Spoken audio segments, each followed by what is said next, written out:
I just want to take a few minutes and give my condolences to Charlie Kirk's family. What happened was a shame.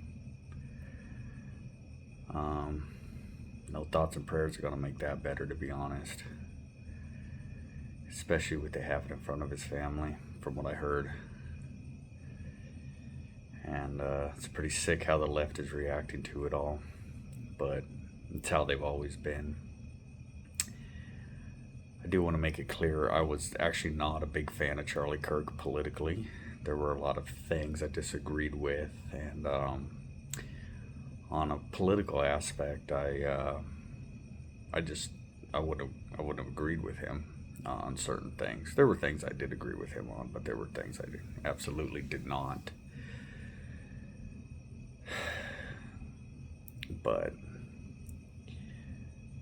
what this just shows us is that if you love America, if you love freedom, and if you appreciate the country we were given, the Constitution, the Declaration of Independence, these values that are so intrinsic to our country, doesn't really matter what your religion is, doesn't really matter what your overall political beliefs are. They're coming for us. They are absolutely going to come for us. And the Democrats and the left and the communists, that's basically all they are at this point. You don't have to prophesize anything. It's no prophecy. Just read a book and you'll know exactly what they're going to do.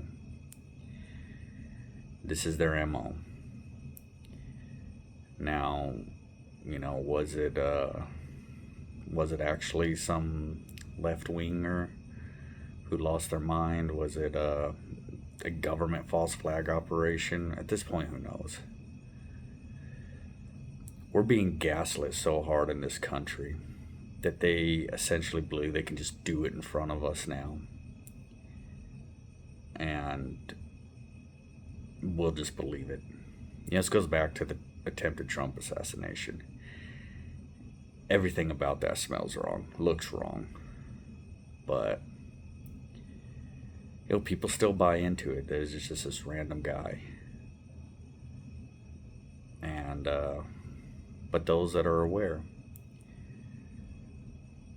But the bigger problem we're facing in our country is this extreme polarization. People just buy into it because one media outlet says so, whichever their preferred media outlet is,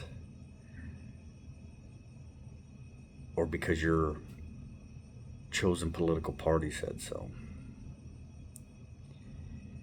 And it is just insane that everyone can be so easily persuaded anymore to believe such extreme beliefs. And both sides have extreme believers in them. So, don't think it's just one side. It's not. It's both. But there is one side that absolutely hates our country and is trying to destroy it and trying to tear down its foundational principles. And there is one side that has shown its propensity towards violence over and over and over again. And it's like, how long are we going to tolerate it? I thought we should have stopped tolerating it years ago, but it doesn't appear that that it's going to change anytime soon, that's for sure. And I do see in the comments a lot of news stories, a lot of people are saying things like, this is the media's fault, this is the politicians' fault because of all their hateful rhetoric, etc. In reality, it's the people's fault, because you have bought into the media narrative for years, whether you're left or right. You have bought into the political narrative over the years. You have allowed yourself to become so polarized that we can't even have basic discussions anymore without people getting killed over it. And I don't really want to hear that it's one party or another, because as long as I've been alive,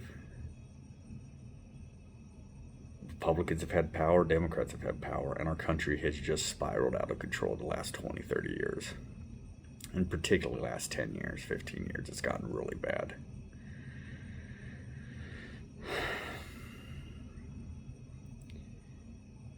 And stuff like this is going to keep happening.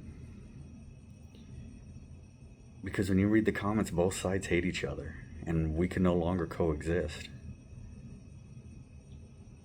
I can't stand communism. I can't stand the communists. I can't stand the left. They're the immediate danger to our country, for sure. But what happens if we defeat them? You think the conservative right's going to make things that much better? Maybe in some ways, but not in everything. We need to quit being so polarized within ourselves. You need to quit believing stuff just because some reporter or some politician or some political party says so. I know my belief's not going to be that popular among especially right-wing Christians, but God helps those that help themselves. God's just not going to come down and make everything better. Most of you Christians are apocalyptic anyways, so I don't even know why you care about politics. You think the world's going to end, so you're of really no value when it comes to that kind of concept, because you're not thinking or building for the long term. But that's a whole nother discussion. And it's sad. It's sad what happened. It's sad for the family and those children. And there's a couple extremists that were made right there. Even if they're young and they're not going to remember it all fully when they get older, they'll be able to go back and watch the videos, and they'll see how hateful and vitriolic the left is with all of this. And if it was my father and I grew up and was able to see all that, I know it would make me that way.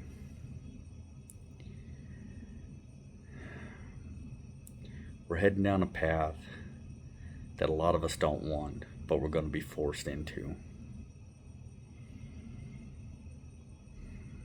And the truth is we may not have a choice. We may not have a choice. But at this point, who knows who's even actually behind it? Who knows?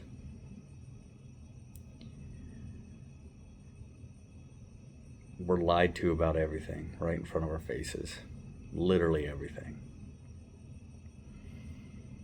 A lot of us are aware that it's happening, but a lot of you don't seem to be very aware of it. You know, the left has dehumanized all patriots of the last, 20 years at least. They have gone down an extreme route of dehumanization of us. Whether you're a Christian or an atheist or a Jew or Muslim, if you're a patriot, if you're an American loving patriot, a pagan or whatever, they hate you. They absolutely hate you. But the very foundation of Stoicism, one of its foundational principles is that what separates us from the animals is our ability to reason, to use logic. And there's only one political entity in the country right now that uses absolutely zero logic and reason. So who really lacks humanity in all of this?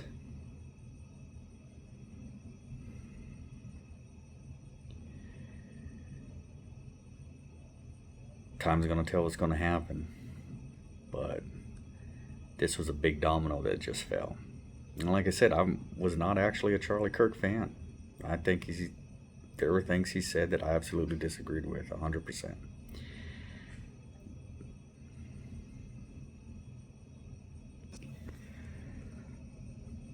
but I would have never considered him evil.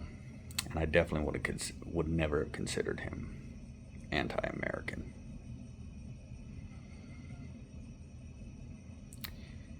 And I just didn't see that in him.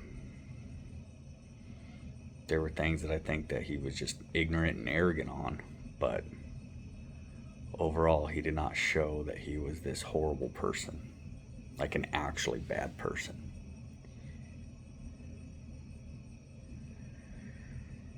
So I never knew the guy. I just know from what I saw on YouTube and watching some of his interviews and stuff. But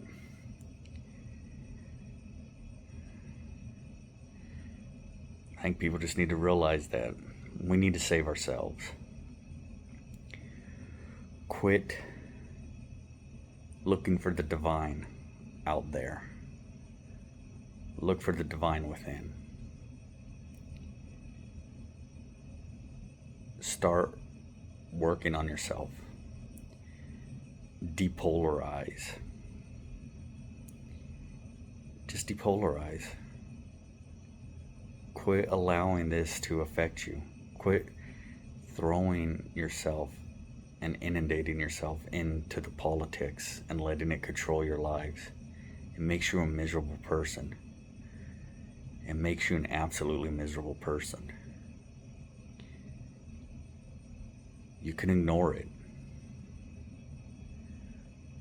Not all the time. You should still be an informed citizen. But you don't have to live and breathe it. Fight against it when you need to, but don't inundate yourself with it. Work on yourself. Quit waiting for a savior. Become your own savior. Then we can save our country and hopefully end this. Thanks.